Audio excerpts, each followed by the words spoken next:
any ceremony or anything? No, you just jump in. Come on out. Wait! Stop right there! I love you! Tom Hanks has only months to live, and then he falls in love with Meg Ryan.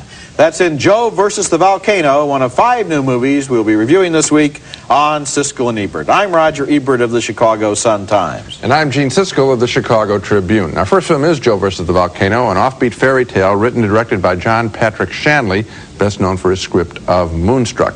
He's a fresh voice in the movies, but I don't think he paces this story well. It takes far too long to get to the good stuff. Tom Hanks plays an oppressed worker who finds out from his doctor he has only 6 months to live. That's why he's responsive to a wealthy man, Lloyd Bridges, who wants to send him on an all-expenses-paid vacation to an exotic island. All he has to do is jump in a volcano and appease the angry island gods. These are yours, if you take the job.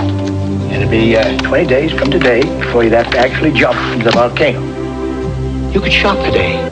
Meg Ryan plays 3 women in Joe's life. Here she's the materialistic daughter of Lloyd Bridges. But I think her character slows down the story. Daddy told me to tell you that I don't know what he hired you for and not to tell me, that I'm totally untrustworthy.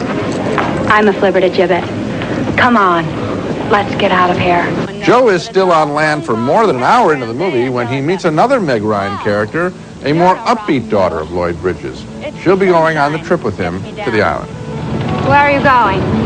Can you believe it? Dad said not to tell you. Goes with my theory, power makes you paranoid. When Joe finally makes it to the island, he encounters Abe Vigoda as the chief of the Waponi natives. Tonight we will have a big feast. And then at the end of the feast, you will climb to the top of the big woo and you will jump in, okay? That's a cute way to play that scene, but only at the very end of the movie does Joe confront the volcano and the woman who loves him. You love me? Yes, I love you. I can feel my heart. I feel like I'm going crazy. You just can't die and leave me here on the stinking earth without you. I've got to do it. Why? Why? The chief doesn't even want you to do it. Do you, Chief? Because I have wasted my entire life, and I'm going to die. Now I have a chance to die like a man, and I'm going to take it. I've got to take it. I love you. I love you, too. I've never been in love with anybody before, either. It's great. I am glad. But the timing stinks. I got to go.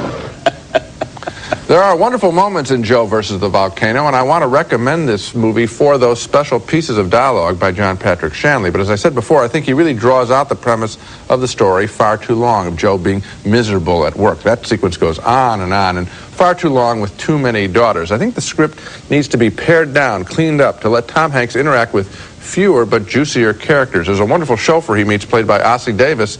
He could have been sort of like the character in Arthur, the butler in Arthur, and have been sort of his guide for more of the movie. But we have so many characters, so it's a close call for me, but I have to give the film thumbs down. Well, first of all, I don't see what you mean that it takes too long to get to the payoff. The whole movie is just about the texture of the movie as it goes along. I mean, I didn't feel any impatience for him to get to that volcano, and indeed I thought the stuff on the island was the weakest stuff in the movie. I loved the production design that shows that ugly, squat, enormous factory building. Yeah, you know, it's designed by the same man who did Beetlejuice. And what I like about the film is it's not shot in the same realistic humdrum world of every other movie. Both the dialogue and the look of the movie and the performances by Hanks and Ryan are on a fantasy level that's lots of fun. I just think he's like a beat, more than a beat late, a few minutes late. So I'm sort of doing a countdown. Let's get him going. Then when he gets to meet, he meets an interesting character, and the film starts rolling along, the Ossie Davis character. Then it comes to a halt when he meets the daughter. You know which one I mean. She was cute, the middle daughter, the businessman's, the business type person, yeah. I didn't Meg Ryan was good in all 3 roles. It was neat the way she showed the various versions of the ideal woman in Joe's life. I only like the last one. Well, John Patrick Shanley, this is a very uneven career. He writes Moonstruck, which wins the Academy Award. Right. Then he writes The January Man, which is one of the worst movies of all time. Now he's back with this, and it's his first movie as a director.